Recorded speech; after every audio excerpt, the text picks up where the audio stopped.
Benjamin, welcome to the show. Julian, thank you so much for having me. I've been so excited for this for a few weeks now. Good to hear. Yeah, I'm happy to have you here. Just a moment ago, we were kind of talking about gratitude and the flip side to it, which was the disconnection that you were talking about, especially the things that we've had to work through, each one of us. So, why don't you tell me a little bit about what this disconnection means to you and kind of where it's been in your life? Man, disconnection has really been probably the main theme of my life since early childhood. Um, Through my own growth and work that I've done, I realized a lot of the issues that I faced in my adult life led straight back to the fact that I was never able to form an emotional connection with either my mother or my father. And Hmm. that's not to say that they were bad parents. I mean, they took care of us, they provided for us. Like Sure. on paper, they did everything right. But there was just this one asterisk next to it, which was they hadn't done enough of the work for themselves to allow themselves to I don't think either of them have ever shown anybody the true version of themselves, even each other. And that makes me kind of sad now that I have more perspective on things. But that state of disconnection that I felt with my own family continued well into, I mean, hell, probably to a year or two ago, where I genuinely realized that it was my own mindset that was keeping me disconnected from the world. What do you That, mean, your mindset? well, my like a survival mechanism. So I realized I learned from my mother that the easiest way to avoid anybody being able to hurt you is to judge them before they judge you. Ah, And yes. s- and so I just navigated and I got good at hiding the judgment. Like I would be, very nice on the surface to people, but subconsciously I would just be judging everybody for this and that, and this person Hmm. can't do this right, and getting mad at everybody for everything. And I realized pretty recently I was like, oh, I'm doing that as a way to protect myself from the judgment of others. Yeah. But the flip side to that was I realized that no matter how judgmental I was to other people, I was so much more judgmental to myself. And Of that was course. keeping me in a prison of my own design. Wow, isn't that quite a paradoxical pattern there? So it's a defense mechanism, is what you're describing. You said the easiest way to prevent somebody from hurting me. These are my own words of saying it. So the easiest way to prevent somebody from hurting me is to do the thing first. So if they're going to judge me and that's going to be painful, I'm going to judge them first. And so we're trying to avoid the pain of being judged, but then the pattern is then you're judging yourself way harder than any of that. So it's like this negative feedback loop where I'm afraid of being judged, so I judge and I judge myself, which then keeps the fear going and round we go. Yeah, that's exactly right. And then, I'm a recovered addict. And I look at where the energy behind my addictive personality comes from, and it's simply disconnection. It's that unmet need for connection and acknowledgement and validation, and even the source of a lot of the stress that I feel on the day-to-day basis, like body image issues or not feeling good enough professionally. It all Mhm. stems down to the fact that I've never really been able to plug into another human being and share this two-way connection. Yeah, And and nobody ever taught me how to do that. So, and it's so weird having to teach yourself some of these things when you're later on in life. You're in your late 30s and it's I'm teaching myself how to feel feelings and how sure. to function in a tribe or a community. So, what and there's shame associated with that too. It's I'm this old, I should know how to do these things. And it's you gotta I've had to throw out the shoulds and the need Yeah. tos and all of that and just be Well, no, I'm just there's the judgment right there, and there's that I'm not good enough that you were just talking about, just showing up in real time, which is, and I should be able to do this. So even though the connection is a difficult thing, and you never got it, nobody ever taught you how to do it. Now you're judging yourself for being in that situation, which this is completely out of your hands. The only thing that you really had control over is whether you're going to do something about it or not. Yeah. Does any of that resonate with you? Oh, of course. Yeah. I mean, I think that you just described one of the most common traumas in our day and age today, which is, well, there were a couple pieces to it. One, there's no emotional attunement. So your parents can be very loving, they can be very supportive, they can be present, um, and they can be not connected to you. They can be too stressed and too overwhelmed and too emotionally unavailable or mentally checked out, for various reasons. They might be too focused on finances and bills, or they might have so much pain of their own that they've disconnected themselves. So if they're not connected to themselves, they can't be connected with you. There's so many reasons why we never get that. So to learn how to do that later on is so hard, and that's most common right there is nobody's there for you. Nobody's connected. When you go to your parents and you say, "Mom, Dad, I'm scared," and they say, "There's nothing to be scared of." There's no connection. They're not there with you. And so what do you learn? It's that my emotions aren't valid. Or what happens if you're angry about not having the connection? Rightfully so, right? Not being connected to your parents at an early age is threatening. You can't develop properly. You need a healthy connection in order to optimally develop. So then your panic system inside gets activated. And so now you're nervous and you're feeling all this panic and you're expressing it through anger. And then what happens? Well, you get put in a timeout at the least, where they say, if you're going to act that way, if you're going to have these emotions, we're going to disconnect you. We're going to threaten you with the attachment that's most valuable to you. So you learn these emotions are dangerous. I can't feel them. And then we disconnect from them. So this pattern of disconnecting just keeps getting passed through. And then you brought up the masking, the pretending to be something other than you actually are feeling. That's another instance of what I'm feeling isn't good enough or isn't acceptable, and I have to suppress this in order to maintain connections. So this is highly traumatic, and I think that well, I know every single person I've ever worked with deals with this in some regards, and yeah, I've absolutely had to work through it myself too. Very common. Yeah, I'm really realizing that that's showing up. I'm single, have been for a very long time, um, I, but I have that desire to create partnership, and I'm very like I'm great. Coming back to that gratitude thing, I'm grateful that I haven't fallen into the trap of settling or just finding something good enough or that's superficial, because I've been realizing the way that disconnection has shown up in my pursuit of a romantic relationship, where it's all about performing, performing, really. It's like I need to prove my worth to somebody to be worthy of receiving that love that I'm looking for. And Mhm. that shows up in so like, looking the right way or acting the right way or making enough money or whatever it is. And that's been a really difficult thing for me to unprogram, because when I started working with it, there would be times where I was able to like take it and fully set it down, to, like really step into the observer part of myself. But then I found myself having no idea how to navigate relationships. It was like that was all that I knew was, if I perform or show up in this way, that makes me worthy of the attention that I'm seeking. Mhm. But then once I got rid of that, I was like, "Oh, well, where do I go from here? Like, I don't even know how to navigate a relationship at this point." So Yeah. that's been something that I've been working on. Well, that's great, Benjamin. And I'm not so sure that that's just something that you can get rid of. I'm not sure that that's anything that you ever get rid of. Um, in fact, I don't know if this is true for you, you tell me, but I've often found that this ideology of setting it down and being in the observer is just another form of disconnecting from something that we're experiencing. Very common in a lot of meditation practices, a lot of spiritual practices today is this idea that I'm separate.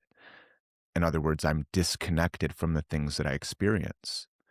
So that notion right there oftentimes is another form it's funny how you're talking about a core belief here that you have about yourself, and that's what it's showing up as. And I often, when I'm working with people, our goal is to figure out, we identify the pattern as we've just done, and then we look at all the ways that it shows up.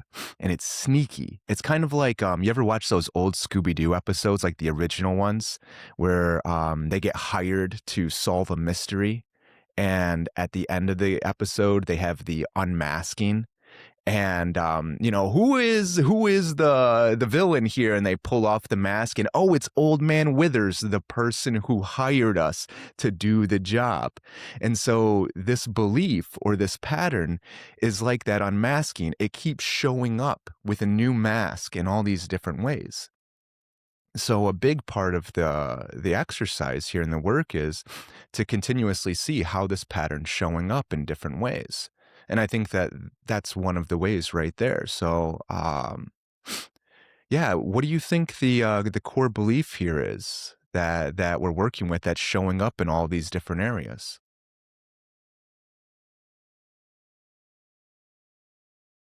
That I have to perform to be worthy of love. Yeah. So in other words, underneath that, why would you have to perform in order to be worthy? What does that mean about you? That I'm not good enough. Exactly. And Yeah. I've pulled, and you're 100% right about the going into observer mode being Mhm. like a state of detachment. In fact, I went through this period of spirituality exactly like what you were talking about, like Mhm. when I first got out of the military and got clean. I was like an atheist, and I was hyper rational, and I thought everything needed to be logical and straight and orderly and neat. And then eh, when I got sober and I started really connecting to myself and connecting to something larger, I fell into that spirituality trap where I was like, oh Yeah. no, I can transcend all of this, where I Mhm. can just live on that high road. And but I'm grateful for that period because it did teach me being able to observe myself, observe my patterns, Sure. and put things Mhm. down. But then as I got into coaching and started working with other people on shadow work, I realized that that's only the first part of that. That like being able to get some distance and observe your patterns is only the first step in integrating whatever that information that you glean from those patterns is into your Mhm. complete self. And like if you stop at that first step, I 100% agree that like that's no way to live. But if you can find a way to integrate the parts of your shadow that information is giving you, then you're Yeah. setting yourself up for success.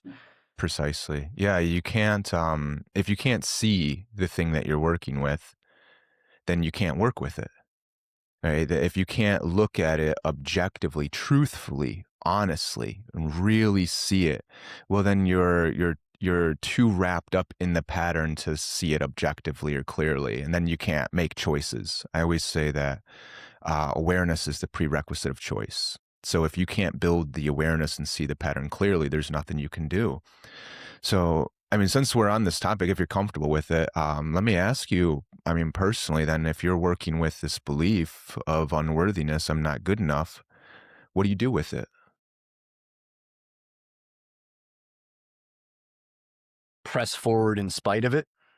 What do you mean? Like it's operates similar, or I found, to like fear, where Hmm. fear is just a normal, fear is, it just is.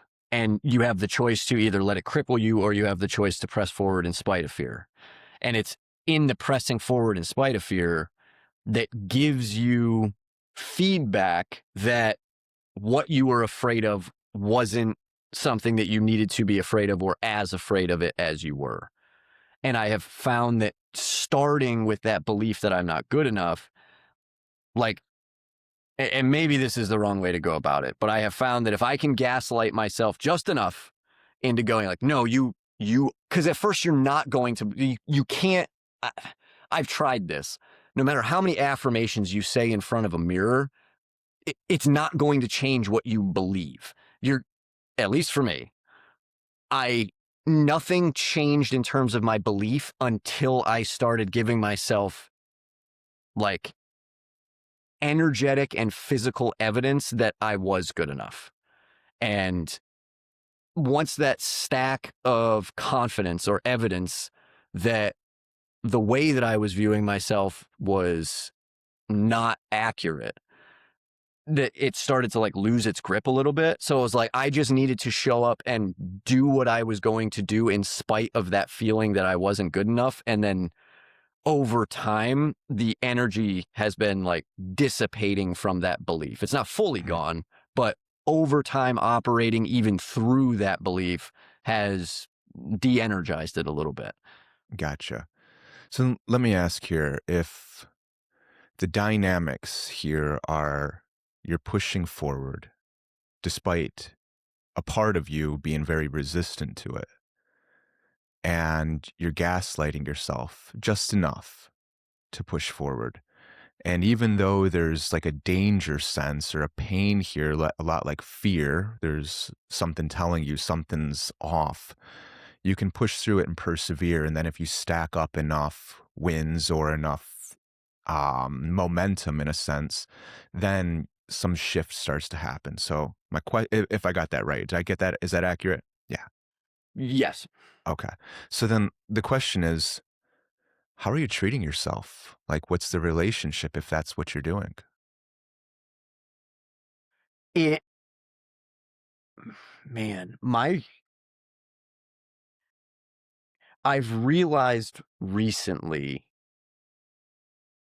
that the way that I don't like that word, the way that I've been developing treating myself has been evolving over time. At first, it Mhm, was more like a taskmaster. Like I almost had to whip myself into shape. Like it was that the military side of me came out where it was like, I just need to hyper discipline myself and you're going to do this even on the days that you don't feel good. And, and I grew up in a family that communicated with anger. Like that was how you knew somebody was serious, is when they got mhm, angry.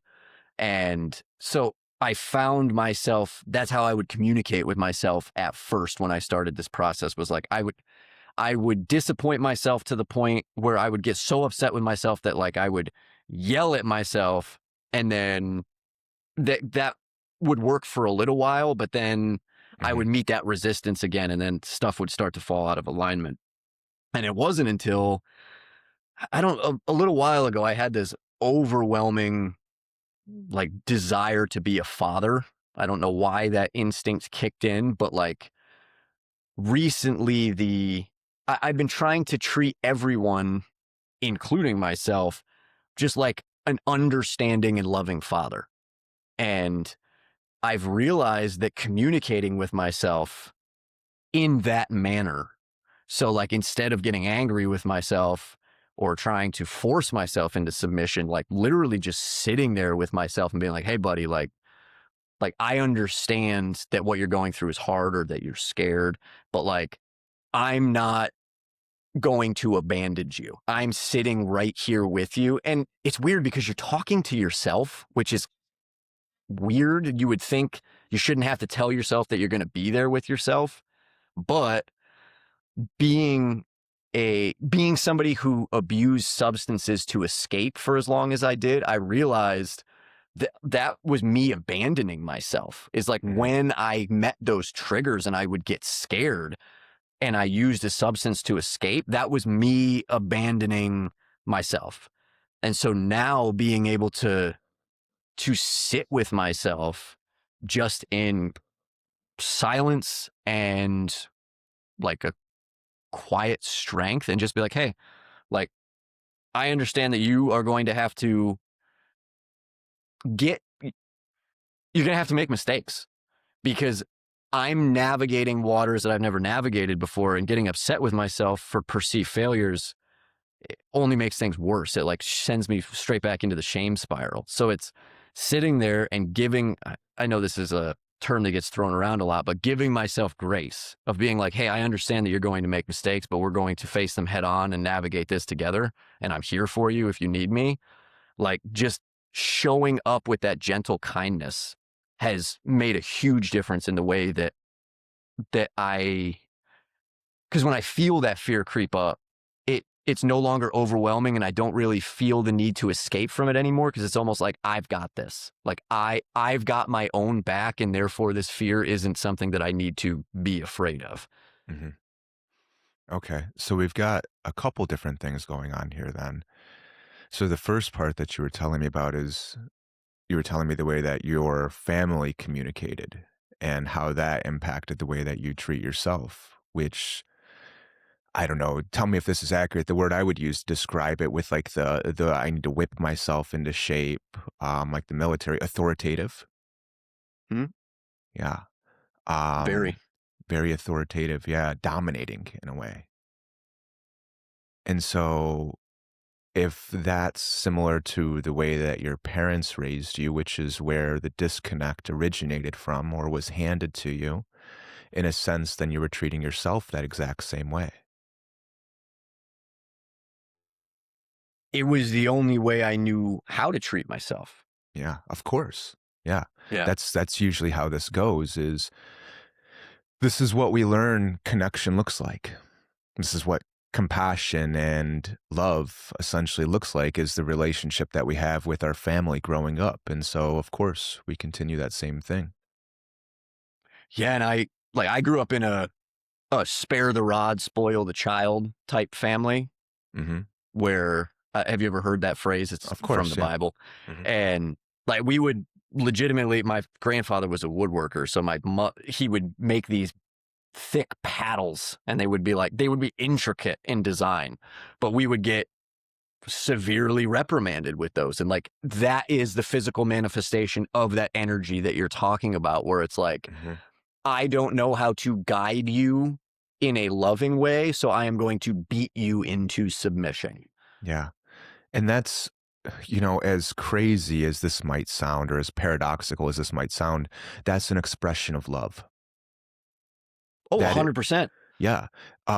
If your parents didn't love you or care about you or want you to be what they believed the best version of you would be, they wouldn't do that.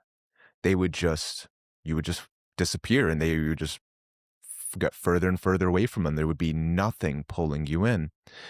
So here we can really see how these very painful, um, trauma based patterns are mistaken for love and connection, where some people might call being paddled abuse, and rightfully so. So we can easily mistake abuse for love and connection because the abuse is an expression of love and connection. And so then later in life, we treat ourselves in those same harsh, abusive ways, thinking that we're being kind and loving and connecting to ourselves or supportive to ourselves. So if I could just gaslight myself or push myself hard enough, just enough to keep me going, this is a sign that I'm showing up for myself. So we can see this dynamic, how it shows up in different ways. And yeah, I mean, you told me that this is the first part, but then there was another part that you grew out of from this too, realizing like, oh, this might not be the best way to treat myself.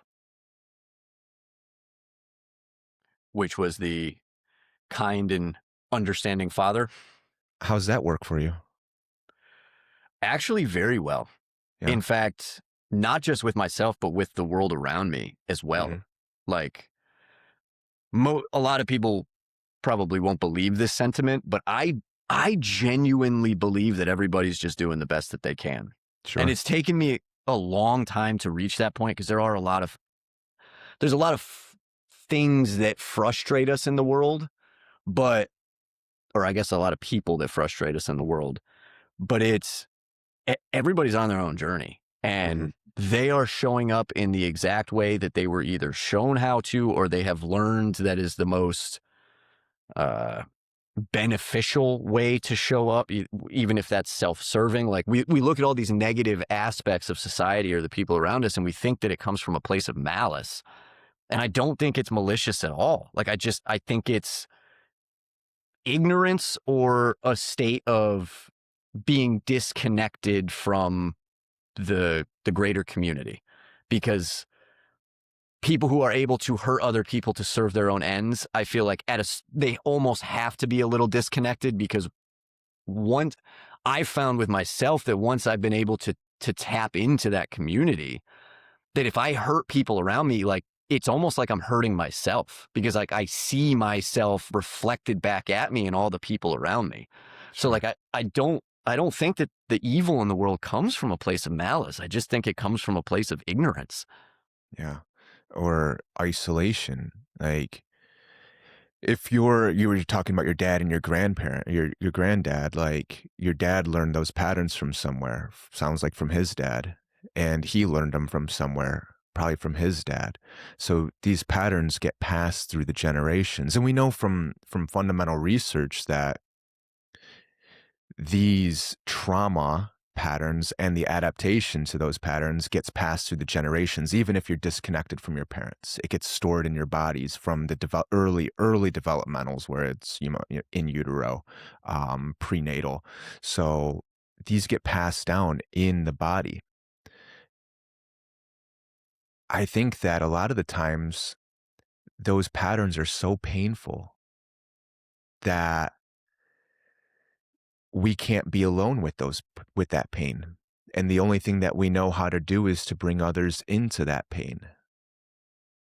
I was reading a book on nonviolent communication, and he's interviewing somebody who's on death row.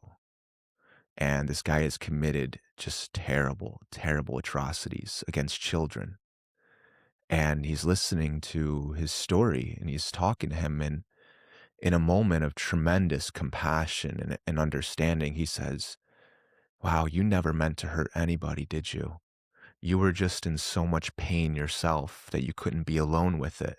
And the only thing that you could do with that pain is to bring others into it."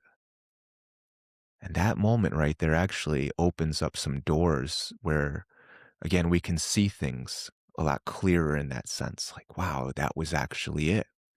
And so, yeah, I agree with you. I think that there are malicious forces in our world that are intentionally propagating and colonizing, in a sense, these patterns of trauma and disconnect, where they take them from one area and they spread them to another with the goal that it will take over in that area. And they're being intentionally nurtured, it seems like. But that's just my own take on it. But then a lot of the times, just like we're talking about, these patterns are just so deeply entrenched that we unconsciously, we're unaware that we're doing it. We spread them onto other people. And so if we believe that we're not good enough, well, then we go out in the world and we try to be good enough, and we accumulate status and power and wealth and authority. And if we're wounded and afraid of somebody hurting us, well, then we make ourselves big and grandiose, and we go and do the thing to them before they can do it to us, just like you were mentioning earlier. If you're going to judge me and that's going to be painful, I'll judge you first. So that's a very common way, is if you're going to hurt me, I'll hurt you first. And if I'm not good enough and I want to be good enough and I accumulate status, power, and wealth, and if I make myself big and grandiose enough, well, then I can rise to the highest powers of positions of power. I can become a corporate CEO or a high level executive, or I can become the president of the United States. And so we got these people who are desperately, terribly wounded in so much pain, they can't do anything with it but bring other people into it. And then they go in, they pursue these high level positions of status and power and recognition. And then they go and traumatize people by pushing their own pain and trauma onto other people. And they can do it on a massive scale. And I think this is a lot of what we're seeing in our society today. What do you think the counterbalance to that is? If they're Mhm. operating from a place of wounded unconsciousness, how do people who are conscious and trying to use the same mechanisms for good, what's the counterplay to that? Yeah. Yeah, it's a fine balance here. You ever watch The Matrix, the first one? Yeah. Yeah, of course, it's like a classic. Almost everybody's seen it. There's this scene where Morpheus is explaining the Matrix to Neo for the first time, and they're walking through the Matrix, and he's explaining to them that everybody who's still plugged into the system is potentially an agent. That agent that identifies the threats to the system, which is anybody who's coming out of it. They can manifest inside anybody who's still plugged into the system. And then Morpheus says to Neo, he goes, "You have to understand that most of these people are not ready to be unplugged from the system. They're so hopelessly dependent on that system that they will actually fight to defend the system." And there's another scene later on where he's talking about unplugging people who aren't ready, and they can't handle it mentally, emotionally. They have a breakdown and they go into these downward spirals, and it's terrible for them. So the idea of waking somebody up to these patterns, bringing these patterns to their awareness when they're not ready for it, it creates a lot of problems. So that's the fine balance right there, is somebody who's in those positions has to want to see them. They have to want to address them. Where we're getting into a really interesting time is those amount of people who are so wounded and are spreading that pain onto others have proliferated so much. They've gotten so common that it's threatening the very existence of our world right now. We're seeing the destruction at every level. You can't not see it. There's nowhere in this world right now where you can go where you won't see some trace of this destruction happening. It's everywhere. And the entire house of cards is on the verge of falling down. So we've really got to figure out a way to start to spread that fundamental awareness and hopefully encourage people to want to start to come out of that pattern. How to do that? That's a fine balance right there, and that's a deep, deep question. I don't have an answer to how to do that. The only thing that I know of right now is I can only work with what I have control over, which is myself and the people who want to come and work with me. That's what I have power over right now. And so when I work with people, I can be as present with myself and as attuned with myself. And I can do that all throughout the day. That's my goal every day. And hopefully that sends some kind of ripple waves. And if I work with one person and they make similar changes in their life, and then they change their relationships with people around them, and then that spreads to 4 or 5 people around them, who then turn and do it to 4 or 5 people around them, I won't see the immediate change in my generation or in the today or tomorrow or next year, or even in my lifetime, but it's spreading out changes all throughout the world. And that's the game that I'm playing right now, is the long game, the intergenerational. Can I give people skills and tools that they can use to change their relationship to themselves and to those around them? And then hopefully that light, if you will spread out into other people, which will then in turn keep spreading out. That's the game I'm playing, but I can't say that that's the right answer. I don't know.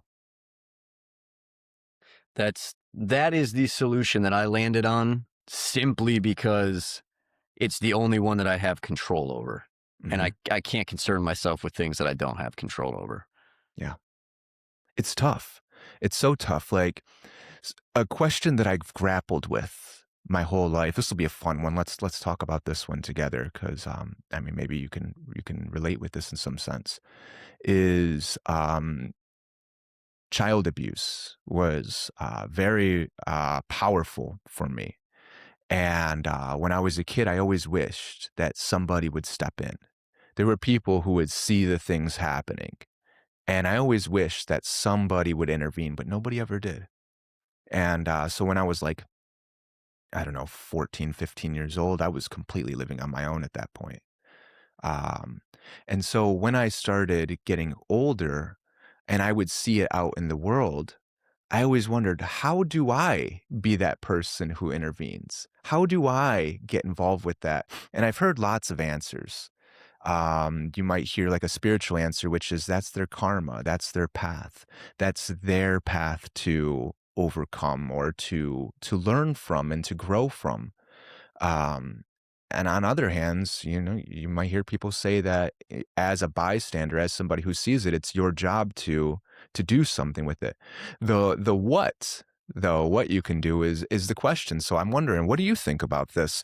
If you see abuse happening, domestic violence, we'll say a man beating up a woman or a woman beating up a man or parents beating up their kids, and you see it out there, what can we do?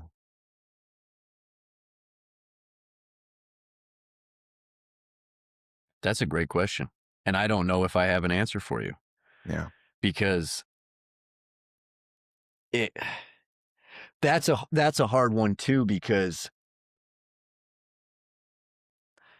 I guess the only thing that I've landed on almost goes back to the last thing that we were talking about, and that's the only way that we can really help the people who are going through similar things that we went through is to just be vocal and open and authentic about our own experiences to give other people the courage to break themselves out of the chains that hold themselves down. And I know that that sounds weird when you're talking about abuse because that's somebody else physically domineering somebody else, but you stepping into a domestic abuse situation, like you're all you're doing is meeting violence with violence at that point. Like you trying to rationally talk somebody out of abusing their spouse.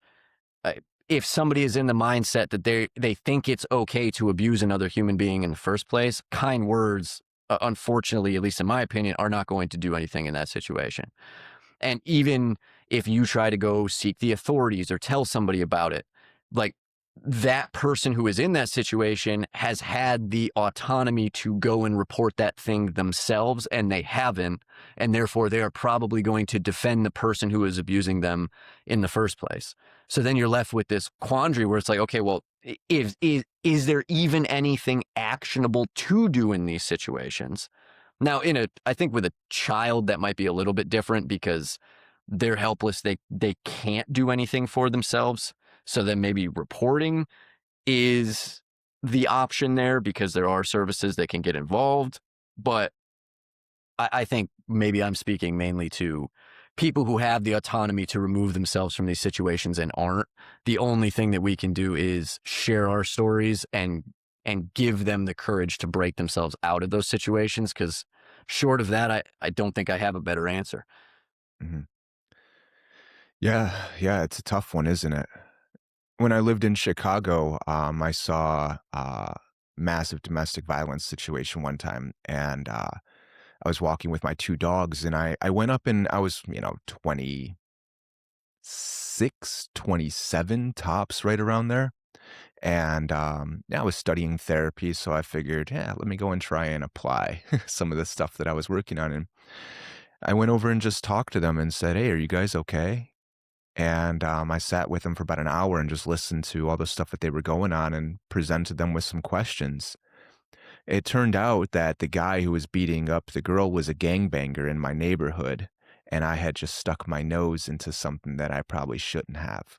Nothing bad happened. Nothing bad happened there. I had some neighbors, they were also gangbangers, and I was very friendly with them, and they were very friendly with me. And for the most part, I kept my nose out of any sort of trouble. But there was a potential that something bad could have happened there. And I often wondered about that afterwards. Then when I moved into Portland, Oregon, I lived there for 10 years. I quickly learned that there's something going on in our culture right now where people will fixate on very specific things or people. And if you stick out in the least bit, like I would stick out in Portland because I'm not white, and so people would automatically fixate on me right away. And they will attack you, and they will lock onto you, and they will stalk you, and they will come to where you live, and they'll light your house on fire, and they will, break out your windows, and they'll have guns, and they will threaten to kill you and try to kill you. And the way the system is set up is the system there will actually protect those people. That's a firsthand experience. So this idea of, yeah, can we help people?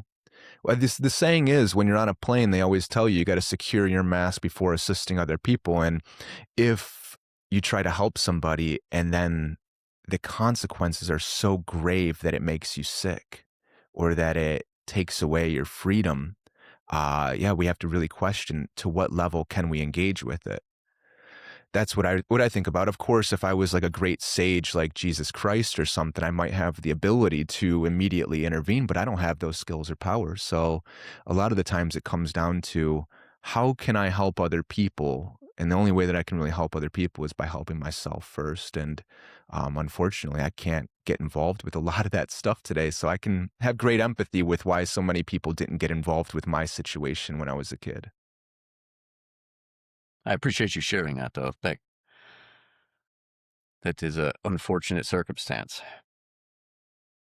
It's the truth of how things are right now, you know? And I mean, I can't change like in Portland, for instance, that is so deeply ingrained. I was having a conversation yesterday with another native, and we were talking a lot about what it's like being native in this world. And he went to Portland, Oregon like a week ago, and he was like, "Oh my God, I've never seen anything like this." And I said to him, I go, "Did you see the violence?" And he was just like, "I've never seen any violence like that before in my life." So, Portland, that's the end of the Oregon Trail, the Trail of Tears. And so there's a deeply entrenched belief system and traumatic patterns of how to treat Native people there. And I can't change that. I can't undo that. So the way that I unfortunately had to deal with it was I had to leave. And so I moved to another place. Um, I have moved away in November, so it's been, 7 months now, and, I haven't been spit on since I moved away. I haven't had anybody tell me to go back to where I came from. I haven't had people showing up at my house with guns threatening to kill me, telling me to get out of their neighborhood. I haven't had people trying to steal my house or my car just because I shouldn't be in their neighborhood. So, as difficult, as challenging as that is, I can't change that system, and the only way I could deal with it was I had to leave and take care of myself, and I gotta say that was one of the best decisions I've ever made, and I've made that decision a lot in my life, like leaving my parents' house, my mom's house or my dad's house. They had 2 separate houses, when I was just a little teenager, and living in my car or living with friends before I had a car, as painful, as difficult was as that was, all that I can do is that's all I could do to take care of myself, so that's been my approach with these things is when I see those things happening is I do look and I see, is there a possibility that I might be able to help in some way that won't threaten my life or my own liberty? And if there is, great. And if there's not, then, unfortunately, I kind of go with that spiritual belief of, yeah, that's their experience and you can call it their karma if you want, but that's their path to free themselves from, and, I can't do that. Mhm. I've been thinking a lot about karma recently, not in the spiritual sense, but I read just finished a book called "It Didn't Start with You," and Sure. Mhm. it talks about the epigenetic component of trauma and subconscious beliefs and like all of the above. And I understand that the things that affect us as individuals often play out on a larger scale in society. So the same patterns of growth and learning and self-sabotage and all of these things that we experience on an individual level happen at a societal level just on a much elongated scale. Of And so I course. wonder if, like what you were saying about Portland being at the end of the Trail of Tears, and so that there's this, like, they know how to treat certain people. Like, and so my brain goes to, how much is there a community based epigenetic component to the, like, I don't even know how to properly articulate. Do you understand where I'm going with that train of thought? Like, in the same way that our patterns can be a result of experiences that our grandparents had, Mhm. can communities act out these same cycles of violence and racism from an unconscious standpoint, simply from an epigenetic standpoint? Oh, yeah, absolutely. Epigenetic is what we're saying here is traits are passed through the generations and there's no physiological correlation to it. We can't really figure out where it's at. So they did these studies with rats, for instance, where every time they make a sound, they zap them. And then, of course, they get activated. They go into fight or flight mode, cortisol levels through the roof, histamines, adrenaline through the roof. And what they did is they measured through generations. Anytime that they would make the sound, the bodies of the rats would still react to it. 3, 4 generations after they removed the shock. So there's no gene that says when a sound goes off, you have this response. There's a learned response. There's some sort of perceptual belief that's passed through the generations on the one hand. On the other hand, you have this really interesting idea. Rupert Sheldrake talks a lot about this morphic resonance, formative causation. This idea that experiences contribute to some sort of field of information and that we're all connected to it. Every one of us is plugged into it. And when enough information has, like when it's accumulated to a certain point, it spreads through the whole area. And we can see a lot of examples of this. You ever go into like a room when people had just had a conflict, like there was a nasty fight, and you come in right after that and they're not in there anymore, and you go, oh goodness, what happened in here? There's still some residue of the thing that happened in some field of information that we can't see. And so, yeah, when there's a pattern, wars that have been fought, genocide that's happened, a group of people against another group of people, even when that's not there anymore, that we're not at war, at least blatantly. There's not an open genocide between settlers and natives here going on, at least blatantly, but there's still a residue, there's still a pattern, there's still a trauma. And this is what I was talking about yesterday, which is natives carry this. We still feel it. There's still a tension that's here. But I think that the people who have been here for the last 300-400 years as well are also feeling that. The ones who were stealing the land, the ones who were killing, the ones who were settling and wondering every single day, is some tribe going to come and kill me and my family for being here? That has been internalized. That's like the shock with the sound. And then generations later, we're still feeling that, even though the dynamics have completely changed. So yeah, I think that there's something big going on here. How to address that? That's the question right there is, yeah, how can we start to be aware of this? I'm actually pretty optimistic on that because when this whole thing was happening to me in Portland, and this person and her friends, the ones that were leading the charge against me for 2 years, they were going online every day and they would take pictures of me off of my website and post them online, and they were saying all sorts of nasty things. And while there were people who rallied behind them and said, yeah, let's get this guy, he shouldn't be in our neighborhood, he's not from here, all that kind of stuff, there were a lot of people who pushed back.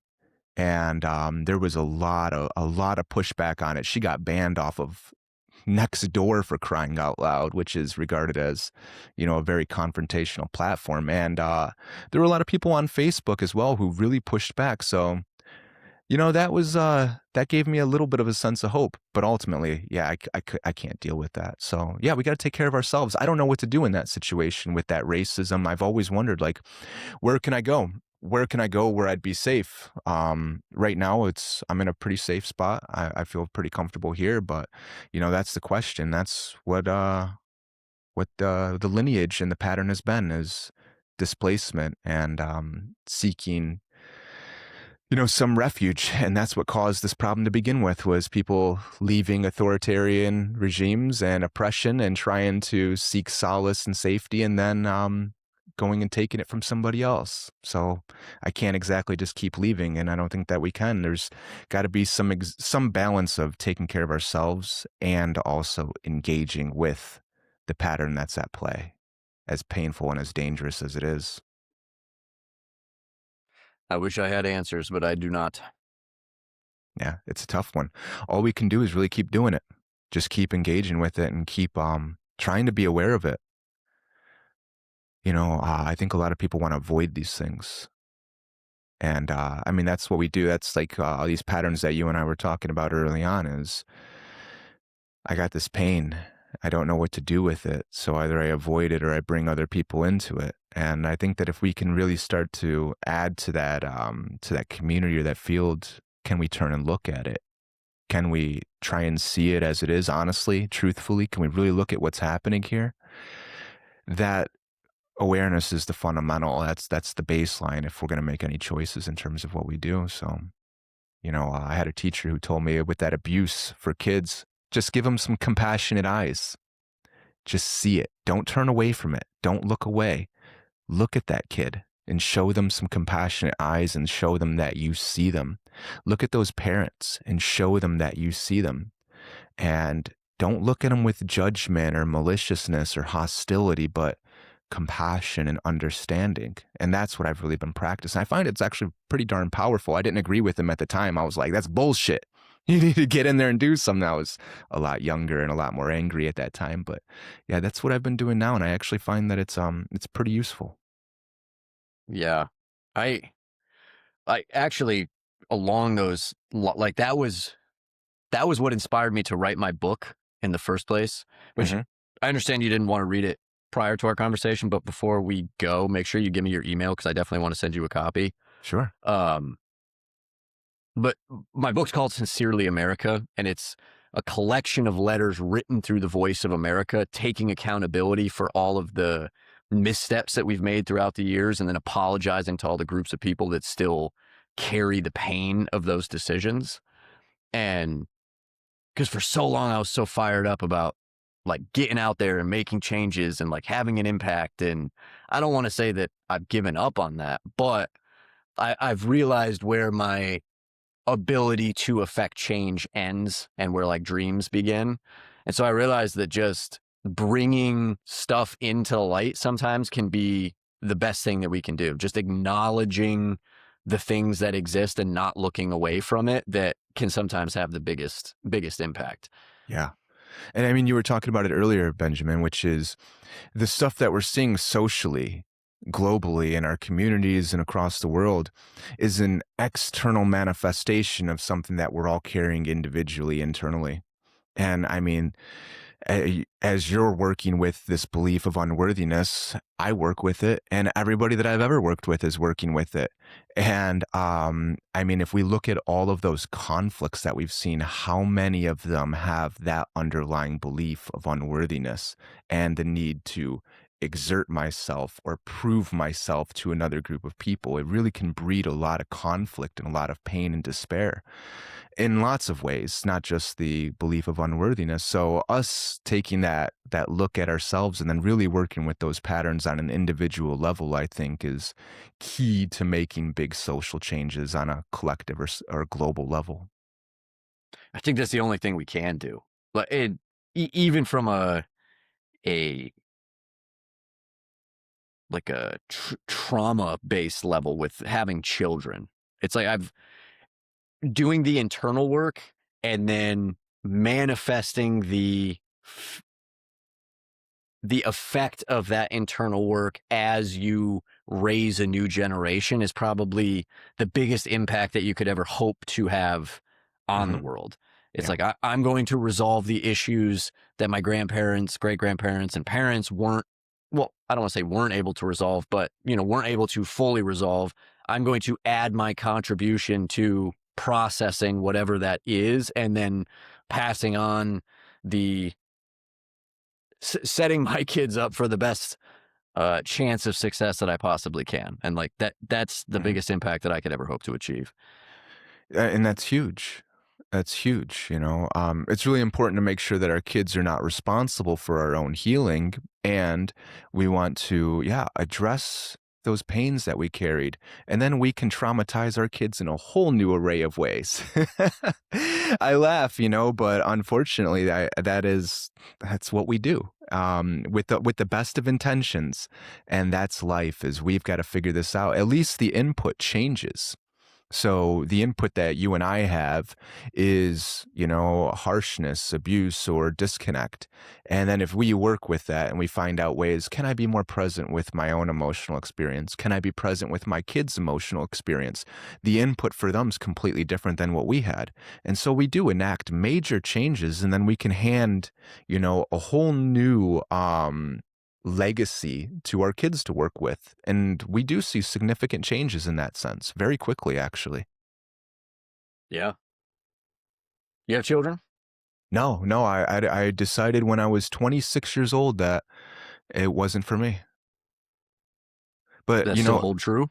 yeah, it does. Yeah, I got the snip snip done when Ah, I was 26, so none of that's coming my way. And yeah, I mean, I got lucky in the sense that millennials are broke, and the vast majority of us don't want to have kids because of that, and because we're all fucked in lots of ways, and we don't want to mess our kids up. And so yeah, I mean, I've been able to connect with people who are like-minded in that sense, and yeah, I mean, that programming of have kids and, I mean, that's not for everybody. I respect everybody who wants to have kids. I'm not judging anybody, but it just wasn't for me. they're completely understandable. Yeah. When you were talking earlier and you were saying that you had that desire to be a father and you said you don't know where it came from, I think that actually it made perfect sense that you're teaching yourself how to do all the things that nobody taught you how to do when you were a kid. So, I mean, the desire to be a father actually made perfect sense. I can see exactly where it came from. You're reparenting yourself, which is what each and every one of us has to do. Yeah, and I think that that desire was always there underlying, but it was very, very suppressed because I had this belief that, like, how on earth could I ever parent somebody else if I'm not capable of parenting myself? And Hmm. that wasn't the way that I was intellectualizing it, but I think that was the unconscious belief that was there. And then as I've really committed to doing the work and showing up for myself, I'm like, you know what? I think I could do this. I think I would be really good at doing this. So I Yeah. think it just unmasked that natural desire that was already there. So I don't think it probably was already there. I just Yeah. revealed it by unburying all the trauma that was laying on top of it. Yeah, the atonement with the Father is a major part of the hero's journey, which is what we're talking about here, this journey of answering the call to reconnect and participate in life, the adventure of re-engaging with life. And all these traumas, they're the barriers, the disconnects that keep us from it. And so, of course, the atonement at one meant atonement is where we really start to see that those dynamics of the Father are inside of us. And it can be in terms of having kids and raising up the next generation. It can be in terms of reparenting and seeing all of those dynamics in ourselves and really working with them and healing them internally. And the archetype of being a father, can show up in so many ways, the authoritative father or the benevolent, nurturing father. And we can be that archetype or that father figure in so many ways. And it's so good to spread that. If we're looking at like that idea that I was talking about earlier of the field of information, and we're contributing to the nurturing, the benevolence, the compassion, the generosity. These are all things that we can put in the world. And I think it's really important to very intentionally add those to what we want to see the world have. Yeah, I agree. And I didn't realize how much of a drought there was of that out there. Like Hmm. I don't even want to call it masculine, but just like a strong, loving, fatherly figure. And I didn't realize how devoid society was of it until I started working at a university. Because Hmm. as I've been life coaching 18, 19, 20 year olds, like I realize they're just so hungry for that sort of presence, that Yes. like Yeah. that strong mentoring, but also understanding and loving presence where it's just, I was like, oh, you've never gotten this before in your entire life. Like Yeah. nobody has sat there next to you and just actually cared about what was going on in your life and been like, oh, well, I'm here to help you navigate that. Hmm. Yeah, isn't that the truth? And we've seen like legitimate psychological warfare on any type of idea of masculinity and father figure that's been out there. Um, on the West Coast, they hate men. I mean, there is a very, very clear hatred directly towards men. And you're not allowed to just be a man. And so you see this programming happening where the man is being transformed into something else. And that's the latest version of it. I mean, we've seen this all throughout the generations, whether we go back to where you and I were young, and the father figure had to be, the lion in the corporate boardroom and go in there and attacking people and assertive and aggressive, and then has to come home and change that dynamic instantly and then be this loving, warm, compassionate father. There was a schism and a schizophrenia in a sense, and the breakdown was apparent. We didn't have any of that. So we go back through all the generations, and there's this really intense psychological programming that has really, in a sense, devoided our society of meaningful, not just fathers, but parents in general. Yeah, parenting right now, I think, is the key for significant change in our society. And as we see, the vast majority of these traumas that we're experiencing originate very early in our life, usually with the connection and the relationship with our parents. So, yeah, working with 18, 19-year-olds like you're doing, it's crucial. And, ideally, we can start to get to the younger generation much earlier, and we can get to the people who are going to directly work with the younger generation as well. One would hope. Yeah, or we can just do it. Yeah, true. I mean, I can only do what I can do. I can't dictate what other people are going to do, but I can set a good example. That's all I can hope to do. Yeah. Yeah, how you feeling? I feel fantastic. How are you? Oh, yeah, I feel pretty darn good. Yeah, it's just, What else you it's one want to of talk about? the it's just one of those things that's interesting because while you tell me if you relate with this at all, while I do see, the immediate impact that I have on people's lives, like rapid transformations very quickly, um, there's still this part of me that's always saying, it's not enough. There's still so much more to do. And kind of, I guess, in the sense like it'd be like in Lord of the Rings, where Aragorn is on his path to become the king, and he's talking to Arwen, and he says, "The path is hidden from me," and he's kind of in despair over it. And she says, "Oh, the path is laid before you," and he's like, "I can't find it." That's while I am happy that I feel great, and we have these conversations, we spread this information, I work with people, there's transformations. There's this other part of me that still is like something just isn't quite has clicked yet. And maybe it's the path that's just part of how it goes. But yeah, that's always there with me as well. Can you relate with that? Do you know what I'm talking about?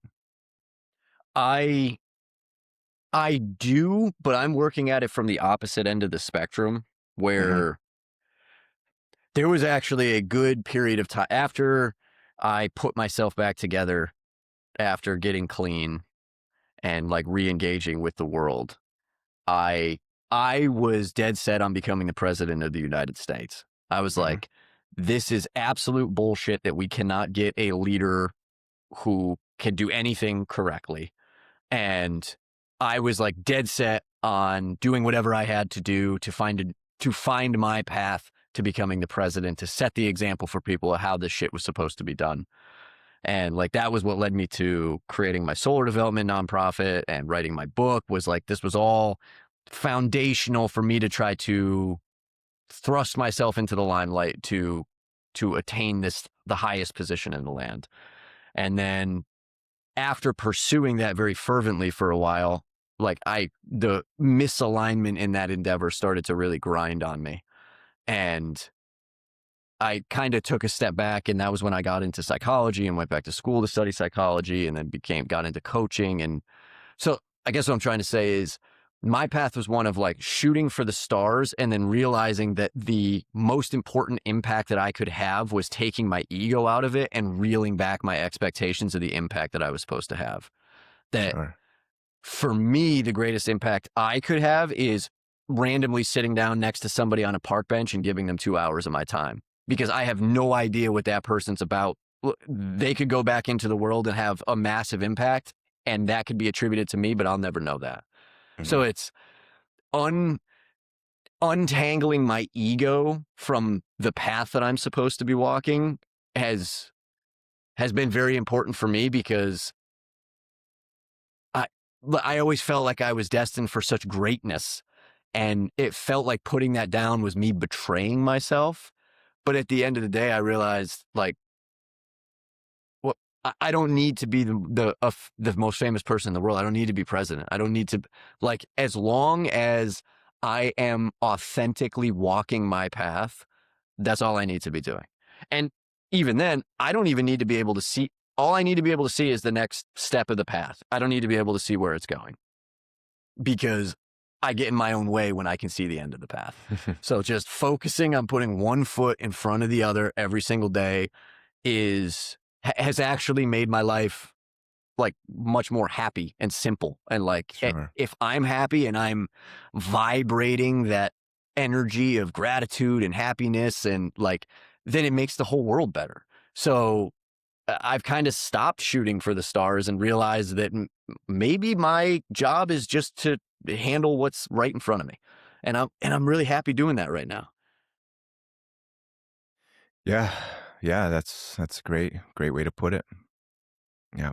That's very similar to what I do too, and there's just still I that's this is I guess the one thing that I've really been working on with myself is I still got that voice that's right there, and it's just still hasn't clicked. I was doing something very similar to you. I was trying to go to medical school. I wanted to go and, not only do my MD, but do my PhD simultaneously. I was, going to get the highest degree that you could. And I was talking to a teacher of mine, and he says, "Why do you want to do that?" And I give him well, I want to help people and I want to go into and all this shit. He goes, "No, that's not true. I mean, well, it is true. There is a part of you that does want to do that, but there's something else here." And he left it with that. He didn't tell me what the answer was. And I had to go back and reflect on it. And I came back the next day and I said, I'm trying to be good enough. Because if I can go and get that status and I can go get that power, people are going to respect me. And then I will be good enough. And he said, yeah, so you're willing to kill yourself going through all of that school, all of that stress and difficulty just to be good enough. Why don't you just try to be good enough for yourself right now as you are? Yeah, that was a tough one to swallow right there. It was a really hard thing to see. When you hear that voice pop up that you need to be doing more, di can you identify whose voice that is? Yeah, yeah. Yeah, that's usually something I ask people right there too is to figure out who's the voice that's saying you're not good enough or who's criticizing there. And there's a few things with it. But yeah, it's the critical part of me right there, and I'm very aware that those are the early voices in my childhood right there, where no matter what I was doing, it's never good enough.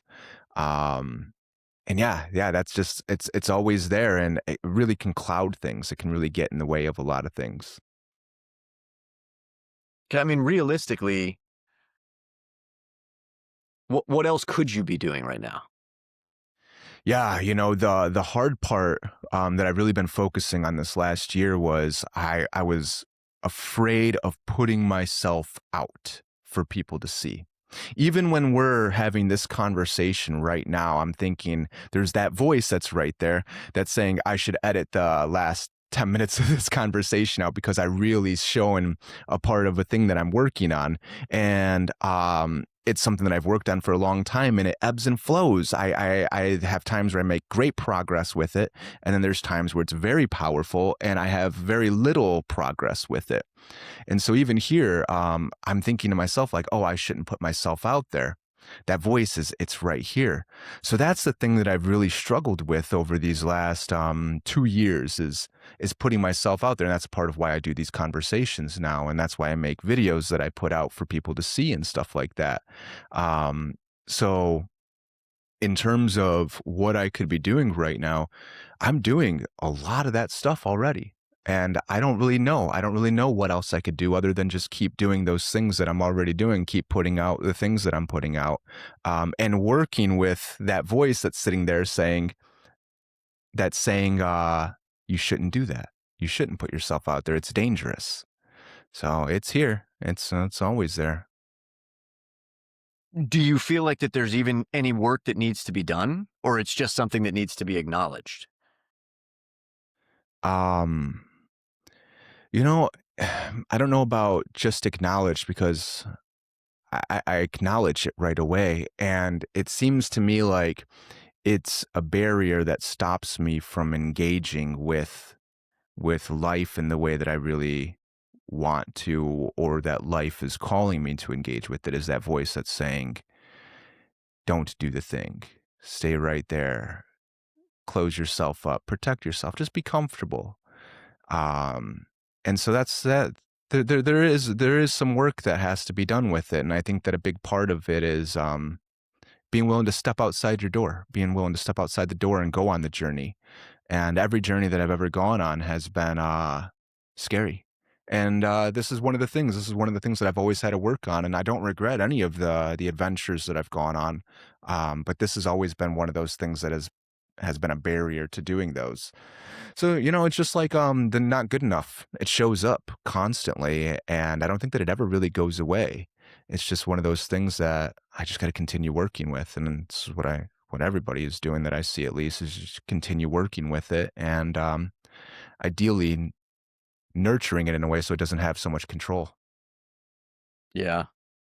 And trust me, I have tons of those voices that pop themselves up, especially, going from a place where like I was living with my parents, still addicted to drugs. Like I was pretty much, I had no plan. I was just going to play video games until I died, essentially, was the plan. And then when I decided that I wanted more for my life, to be 30 years old, like putting myself back together and then stepping back out into the world, I was utterly fucking terrified. Yeah. And because I had those overwhelming perfectionist issues where Hmm. I had this overwhelming fear of rejection and that people were going to find out how much of a fraud that I was. And it just chained me down where I was. And so like I had to learn to just be like, you know what? I don't care. I don't care how people view me or see me. And trust me, like I still care, but Hmm. I've been trying to like de-energize the Yeah. impact that has over me. Um, Yeah. I but hear I'm you. getting there. We're both It's getting there. tough. Yeah, it's tough. And I mean, there's always things where we have to continue interacting with it. Like one way that it shows up with me is I've never had money. I've never had finances. I mean, that's not true. There was a time where I did bring in quite a bit, and it allowed me to step away from the workforce, which enabled me to be where I am right now. Um, but that's just a part of who I've been my whole life is I've just never had money. And that voice that's saying you're not doing enough will grab that part right there of my experience and say, and here's your proof. And it's like, yeah, it's just one of those things. You just got to keep working with it. It shows up in so many ways, and it's painful. It's difficult sometimes. Yeah, that was something I realized very recently was as I was piecing together because I realized that my story is just a combination of my mother's story and my father's story kind of Hmm. melded together and then put into me. And so I was trying to figure out what the themes of their stories were to try to, piecework together what I was dealing with. And on my father's side of the family, that was a huge one is that scarcity mindset where it's Yeah. like, if you even stop working or moving for a second, like you're going to Yeah. die. Like Yeah. everything's going to go to hell. And what's paradoxical about that is that very fear of lack creates lack Hmm. because you're so scared of getting anything because then you have to be afraid of losing the thing in which you have Hmm. gotten. And that's all that performance or your worth being tied to how much you produce also is like half part of that you're not good enough aspect Yeah. of myself. So yeah, that's big in me too. Yeah. And I mean, in terms of like what we were talking about earlier, like what can we do? I think that this right here is one of the most important things that we can do. I'm really glad that we were able to do this, which is to have two people or more saying, this is what I have. This is what I carry. This is the pain that I have. This is where I'm ashamed of things. This is where I still struggle. Me, as a coach, as somebody who helps other people with these things, I struggle too. I have these exact same pains and difficulties that you have. And when we can really both see that we're both carrying something similar, I think that it really, I don't know, you tell me, it definitely makes it a little bit easier to have that. And it's like, oh, yeah, I thought it was just me, but it's not. That was the entire reason that I left pursuing counseling or becoming a therapist in the first place. Hmm. Was I realized that I could have more effect opening myself up and sharing myself with people than I could by turning myself into a mirror. So instead of like being the person who creates Yeah. that transference, I wanted to be the person who ripped myself open and was like, hey, I'm just like you. And if I did it, you can do it. And so, like, and that's not to say that the therapeutic side of things doesn't have value, but I just realized for my story and for where I want to go, like that creating that connection through vulnerability and authenticity it's a privilege for me to be able to do that. Yeah. And I think that's what a lot of people who come and want to work with somebody like you are actually really looking for too. How can I open up and connect with people? Yeah. And I tell my clients like right off the rip, I'm like, while we're going to be focusing on you while you are the expert of your own world, I'm an open book. Like if you need to relate to anything, because I've been there, I've done that, I've made that mistake 17 times, like I am yours, open me up and take from me what you need to take from me. And that's been an invaluable tool. I mean, you have to learn how to set boundaries because people will take advantage of that, but it once you learn how to navigate it, it's a very, very valuable tool. Yeah. And boundaries. That's funny how that works out. Flip side there is you get both of them. You got to learn everything, yeah, in terms of how can I open up while also having some sort of integrity of what do I let out and what do I let in. 100%. Benjamin, I want to be aware of time here. We're just about there. So, um, yeah, this has been great. I've really enjoyed chatting with you. I'm really glad that we got to do this. I was really happy you reached out. For anybody listening, if they're interested in finding more about you or your work or the book that you put out, where can people find you? If you're interested in the book, go to benjaminjohnlee.com.